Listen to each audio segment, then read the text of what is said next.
जय हिंद मेरे प्यारे दोस्तों, हमारे इस चैनल नेक्स्ट टाइम आपका स्वागत है। देखिए, आज के इस वीडियो के अंतर्गत मैं बात करूंगा उत्तराखंड अपर पीसीएस का मेंस पेपर जो है जीएस पेपर थर्ड, वैसे पेपर नंबर 5 है।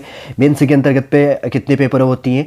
8 पेपर होती है, जिसमें मैंने क्या किया है, मतलब पहले तो हिंदी और ऐसे राइटिंग का एक वीडियो आपके लिए प्रोवाइड किया है। फिर उसके बाद में जीएस पेपर फर्स्ट और जीएस पेपर सेकेंड का मैंने आपके लिए एक वीडियो अलग से प्रोवाइड किया है। फिर उसके बाद में आज बात करेंगे जीएस पेपर थर्ड और फोर्थ के लिए, जो वैसे पेपर सीरीज की बात करेंगे तो 5। फिर उसके बाद में लास्ट में वीडियो प्रोवाइड करूंगा 5 और 6, तो इसके अंतर्गत हो जाएगा जीएस मतलब थर्ड और फोर्थ देख लेंगे। उसके बाद में जो अभी नया सिलेबस अपडेट किया इन्होंने उत्तराखंड का, तो उसमें दोनों पार्ट के अंतर्गत पे दोनों पार्टों का वीडियो में दोनों पेपरों का एक साथ मैं आपके लिए उसमें प्रोवाइड कर दूंगा नेक्स्ट वीडियो, इसके बाद वाले वीडियो में, ठीक है।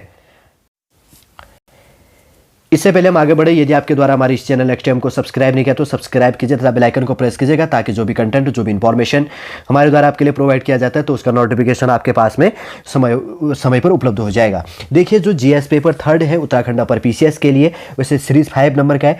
इसके अंदर पूछा जाता है प्रौद्योगिकी, आर्थिक विकास, जैव विविधता, पर्यावरण सुरक्षा तथा आपदा प्रबंधन।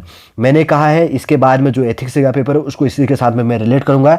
इसमें प्रौद्योगिकी से है, साइंस टेक से रिलेट है, आर्थिक विकास से है, जैव विविधता से, बायोडाइवर्सिटी से है, इन्वायरमेंट यहाँ पर रिलेट है, सुरक्षा है, इंटरनेशनल मतलब यहाँ पर अगर बात करेंगे तो सिक्योरिटी पर्पज बेस के अंतर्गत, तो आपदा प्रबंधन, डिजास्टर मैनेजमेंट से यहाँ पर टॉपिक रिलेट होंगे। 1 2 3 4 5 6 टॉपिक यहाँ पर रिलेट होनी है, ये चीज़ ध्यान रखना। तो 6 बुक आपको पढ़नी है, कमेंट के माध्यम से पूछेगा तब मैं आपको परफेक्ट बुक का भी सजेशन दे दूंगा। और देखिए, जैसे यहाँ पर भी वही है, 3 घंटे का टाइम दिया जाएगा, 200 नंबर का पेपर होगा। सबसे पहले यहाँ पर टॉपिक होगा भारतीय अर्थव्यवस्था तथा योजना। यहाँ पर इकोनॉमिक्स का भी टॉपिक रिलेट हो जाना है। भारतीय अर्थव्यवस्था तथा योजना से संसाधनों को जुटाने, प्रगति, विकास तथा रोजगार से संबंधित विषय कौन कौन से या योजना जो चीज़ चली है उसको आपको साथ में रिलेट करते चलना है।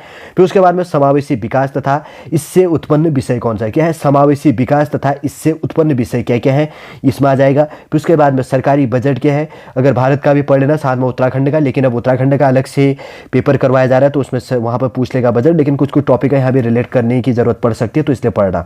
और उसके बाद में मुख्य फसलें कौन कौन सी हैं, क्रॉप्स की बात करेंगे।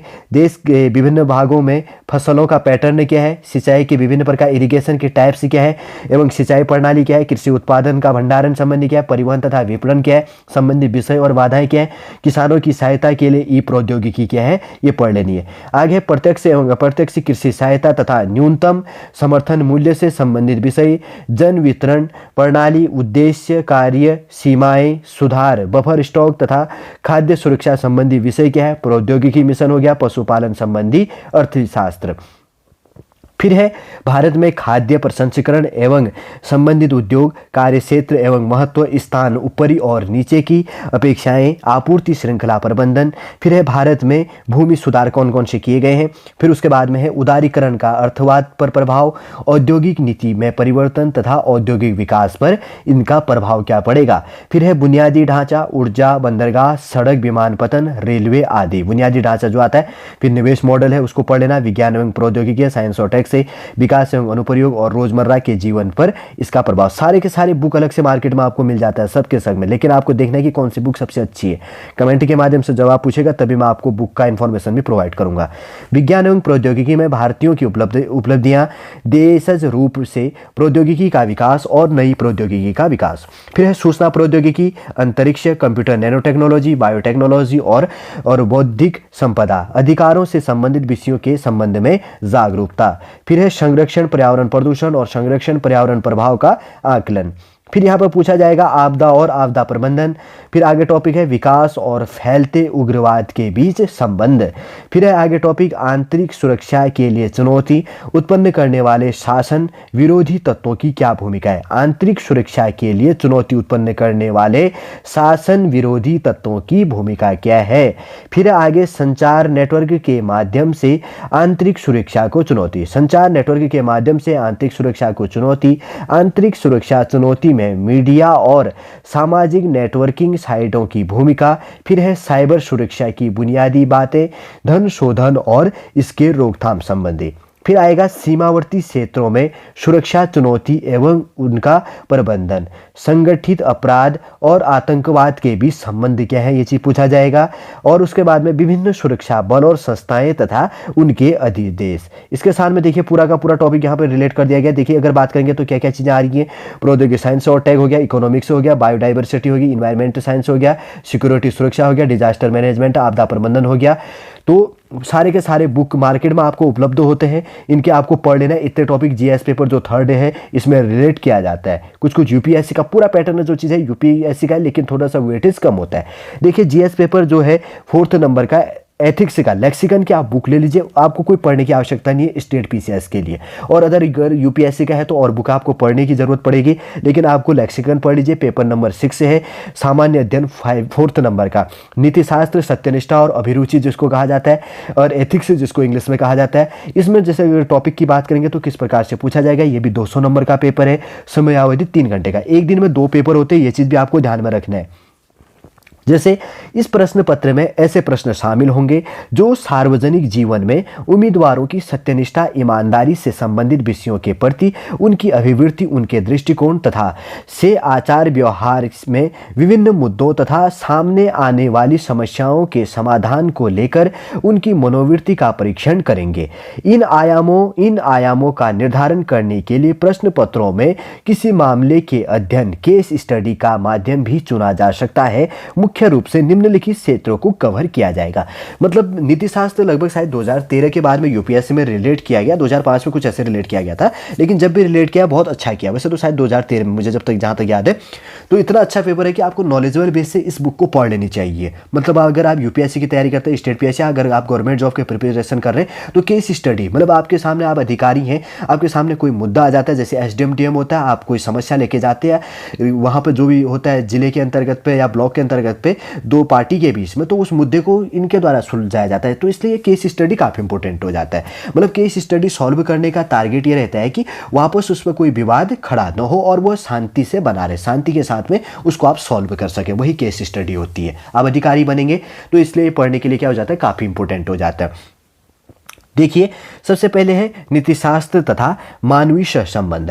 मानवीय क्रियाकलापों में नीतिशास्त्र का सार व तत्व, मतलब रीति प्रचलन आदत व्यवहार को प्रदर्शित करता है। नीतिशास्त्र एथिक्स जिसको कहा जाता है, रीति प्रचलन आदत व्यवहार, इसी को परिभाषित होता है पूरे बुक में, रीति प्रचलन आदत और व्यवहार को, इसके निर्धारण और परिणाम। नीतिशास्त्र के आयाम क्या है, निजी और सार्वजनिक संबंधों में नीतिशास्त्र है मानवीय मूल्य और महान नेताओं, सुधारकों और प्रशासकों के जीवन तथा उनके उपदेशों से शिक्षा मूल्य विकसित करने में परिवार, समाज और शैक्षणिक संस्थाओं की भूमिका। अगर आप लेक्सिकन की बुक लेंगे तो इसका जो फर्स्ट लेसन है उसमें सारे के सारे टॉपिक, ये पहले जो टॉपिक है उसमें पूरी लेक्सिकन की बुक पढ़ लो, 8-9 लेसन लेक्सिकन के अंतर्गत पर आपको कोई और बुक पढ़ने की एथिक्स की जरूरत नहीं पड़ेगी। बार बार इसलिए कह रहा हूँ ताकि स्टूडेंट जो चीज़ें होती हैं और बुकें ले लेते हैं और आपको लैंग्वेज समझ में नहीं आएगा, लेक्सिकन में इतनी हल्की लैंग्वेज में है, आप 1-2 बार पढ़ लीजिएगा, 2-4 बार पढ़ लीजिएगा, अगर समझ नहीं आएगा बार बार पढ़िएगा, आपको उसके बाद में समझ में आने लग जाएगा कि आखिर क्या कहना चाह रहा है। अभिवृत्ति है इंटीग्रेटिव बेस के अंतर्गत पे, सारांश है कंटेंट, संरचना है वृत्ति, विचार तथा आचरण के परिप्रेक्ष्य में